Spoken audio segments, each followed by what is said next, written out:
Hola, ¿qué tal? ¿Cómo estás? El día de hoy nos acompaña el doctor Gonzalo Arroyo Díaz. Él es médico general con una especialidad en ginecología y obstetricia y una subespecialidad en biología de la reproducción humana.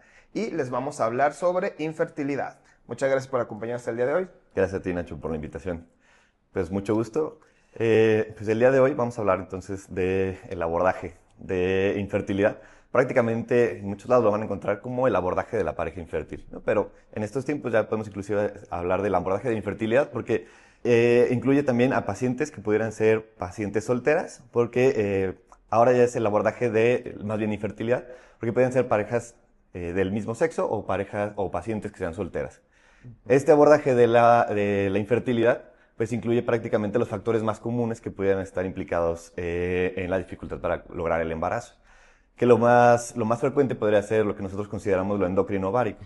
El primero es que tenga una ovulación, que tenga una ovulación y que esta ovulación sea adecuada. Ujú. Además de que otras causas metabólicas o endocrinas, como por ejemplo alteraciones en la tiroides, alteraciones de la prolactina, que pudieran dificultar justo una adecuada ovulación.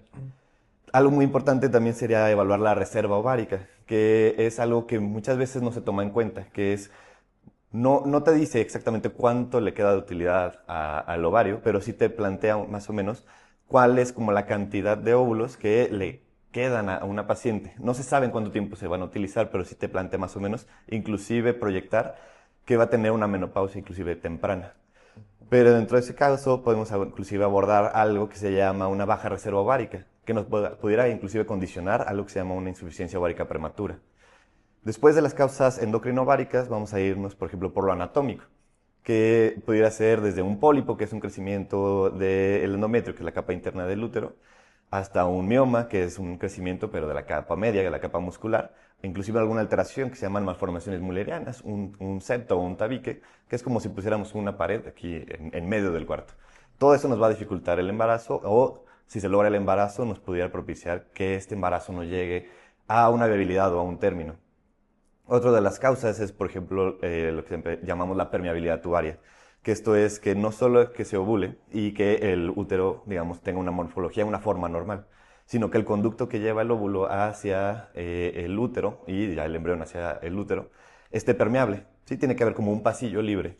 Y hay varias enfermedades o condiciones que pudieran condicionar que no funcionara de manera adecuada, como por ejemplo una infección que no es común, pero es, digamos, que la que más afecta esta adecuada motilidad y adecuado paso es la clamidia, que a veces puede ser que no dé ningún tipo de síntoma, pero si no lo investigamos, tenemos todo bien, pero las trompas no están funcionando bien. Hay que hacer esto con una histerosalpingografía, que es prácticamente un estudio donde vamos a ver que haya un paso del líquido adecuado a través de estas trompas, estos pasillos. También vamos a hacer pues el estudio entonces de los cultivos y los antígenos, el cultivo por ejemplo cérvico-vaginal para asegurarnos de que no haya una infección para hacer los procedimientos y este antígeno de clamidia para si no entonces tratarlo. Después de eso ver por ejemplo también causas a lo mejor no infecciosas como la endometriosis es algo que también pudiera afectar entonces la morfología y la función de las trompas.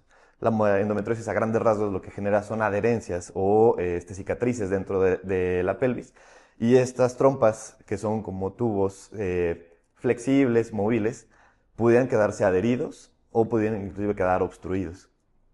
Otra de las causas, ya no tan estudiadas, se llaman las cervicales, que prácticamente es que tuvieras alguna alteración cervical, alguna malformación o alguna incompetencia, pero eso se estudia más cuando se logra el embarazo, pero no se logra llevarlo a término.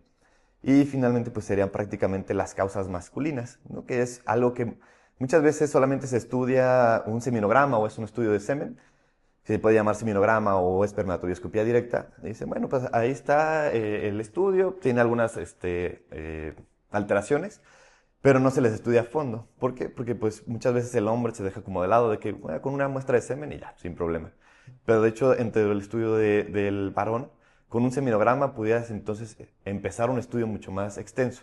Porque no es lo mismo que tenga una alteración pequeña en la motilidad, una alteración pequeña en el volumen, en la concentración, que pudiera ser, como decía un maestro, que pudiera haber tenido un mal día. No es habitual que de una muestra en un laboratorio le vuelves a pedir otra muestra y ya es una muestra normal. Pero si tienes, por ejemplo, una alteración en el número de espermatozoides, pues ahí sí hay que empezar a preocuparse, sobre todo cuando llegan a una concentración persistente de 10 millones o pues un dato de alarma que tenga 5 o menos millones, o inclusive que no tenga espermatozoides en el eyaculado, que se llama azoospermia. Dentro de todo, pues, las causas, pues prácticamente para resumirlo, pues serían las causas endocrino-ováricas, que serían las más frecuentes, entre un 30-40%, las causas anatómicas, que pudieran ser un 15-20%, las causas tubarias, que pudieran ser pues, prácticamente un 5-10%, las causas masculinas, que prácticamente puede ser un 30% o un 50-60% si lo conjuntamos con las causas, digamos, como femeninas leves y masculinas leves, que en el conjunto pues, nos van a dificultar el embarazo en las pacientes o en la pareja. Y dentro de esto, pues prácticamente lo que hablábamos de la reserva ovárica es, si una paciente tiene una baja reserva o tiene una dificultad, pues hay que entonces meternos en temas ya más especializados, que sea, por ejemplo, el abordaje de genética. Claro. Bueno, con lo que respecta a la parte genética, como mencionó el doctor, se divide en varios porcentajes, pero la causa genética sería aproximadamente un 5%. Es la menor de las causas, pero nada despreciable tampoco, y es necesario investigarlas cuando ya se han descartado estas otras partes también. Aquí es importante, para empezar, hacer una buena indagación de la historia familiar. Podemos ver que preguntando intencionadamente, haciendo un árbol genealógico, viendo los antecedentes, de ahí nos podemos dar una gran idea. Si vemos que, como mencionó el doctor, llevan 1 año, 2 años intentando tener un embarazo sin lograrlo, ahí ya es un dato de alarma. Si vemos que si se han podido embarazar, pero lo pierden en los primeros meses de embarazo, eso se llama pérdida gestacional recurrente, cuando es 2 o más, y eso podría ser también causada por algo genético. Si vemos que menciona que la mamá, o sea, la mamá de la paciente, también tuvo muchas pérdidas de embarazos a lo largo de su vida, pues también podríamos estar frente a un caso de alguna causa genética. Entonces, desde ahí es importante prestar atención a eso. Después, hay que empezar a descartar las causas genéticas. Lo que tenemos que investigar son causas cromosómicas. Los cromosomas, recordemos que son los libreros donde se almacena toda la información genética que nosotros tenemos dentro de nuestro cuerpo, todas las instrucciones. Entonces, hay que ver que estos libreros están completos, que tengamos 46. Puede haber que tengamos de más o de menos, y principalmente en los cromosomas sexuales, que son X y cromosoma Y. Por ejemplo, una mujer que solo tiene un cromosoma X, que se llama síndrome de Turner, normalmente no van a poder tener hijos. O al contrario, un hombre que tenga más de un cromosoma X o más de un cromosoma Y, que es el síndrome de Klinefelter, estos también van a tener bastante dificultad para lograr un embarazo. También hay que indagar en que en lugar de que falte todo un cromosoma, todo un librero, pueden faltar o duplicarse o sobrar estantes, por así decirlo, pedazos pequeños del cromosoma, que se llaman síndrome de microdeleción o microduplicación.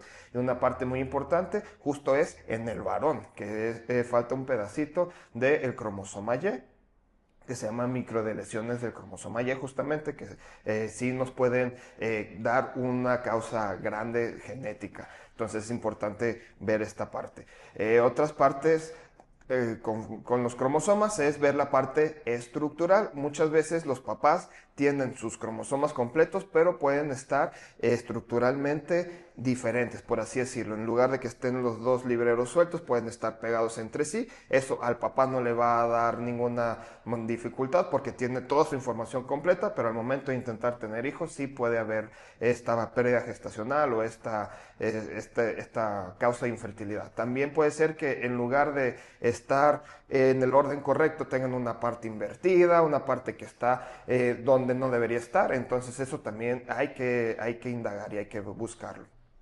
Otra de las causas que necesitamos ver son las causas que nosotros llamamos como monogénicas. ¿Esto qué significa? Que son por un solo gen. Los genes son los instructivos específicos que le dicen a todo nuestro cuerpo cómo funcionar, cómo formarse y cómo funcionar adecuadamente. Entonces, pues necesitamos ver que todos estos genes estén escritos adecuadamente. Y hay algunos genes que están bien conocidos que van a poder causar infertilidad. Por ejemplo, genes que van a estar involucrados en la forma y función adecuada de las células sexuales, tanto masculinas como femeninas, o sea, de los óvulos y de los espermatozoides, que tengan como mencionó bien el doctor, la forma adecuada, el movimiento adecuado, la función adecuada. También hay que ver genes que estén involucrados en que se forme adecuadamente el aparato reproductor, tanto masculino como femenino. Si no está formado adecuadamente, posiblemente pueda llegar a dar estas causas de infertilidad. También hay genes que pueden estar involucrados en la cuestión hormonal, que no permita que se segregue o que haya hormonas, de todo tipo de hormonas, ya sea de calidad o de número suficiente. Entonces no pueden hacer bien la función, y esto también va a alterar la fertilidad. Y pues así hay muchísimos genes que están involucrados y nosotros tenemos que buscarlo. Esto es importante porque poniéndole este nombre y apellido nosotros sabemos a qué nos estamos enfrentando y cuál va a ser el abordaje adecuado para cada paciente. No es lo mismo que sea porque tenemos un pedacito de cromosoma extra a que sea por un solo gen que está alterado. Y esto pues ya nos va a permitir, junto con los biólogos de la reproducción, y elegir el mejor abordaje para estos pacientes. Y pues muy a grandes rasgos, esto es lo que se trata la infertilidad y cómo nosotros los vamos abordando. Y como ya hemos visto, pues tiene que ser un trabajo en conjunto, multidisciplinario, y liderado por el biólogo de la reproducción, pero pues va a ir involucrando otros especialistas, tanto como genética, puede involucrar también endocrinólogos, entre otros, ¿sale? Pues muchísimas gracias por acompañarnos el día de hoy, doctor. ¿Nos podría decir dónde lo podemos encontrar y sus redes sociales? Claro, no, gracias a ustedes por la invitación. Es en doctor.gonzaloarroyo en Instagram. La página de Facebook, si no estoy mal, es doctor Gonzalo Arroyo. Y bueno, ahí está también puesto mi WhatsApp. Prácticamente yo atiendo de lunes a viernes y los sábados el día completo. Perfecto. En pantalla van a estar apareciendo nuestras redes sociales. Si tienen alguna duda o pregunta, háganosla llegar y con mucho gusto intentaremos resolverla. Muchas gracias.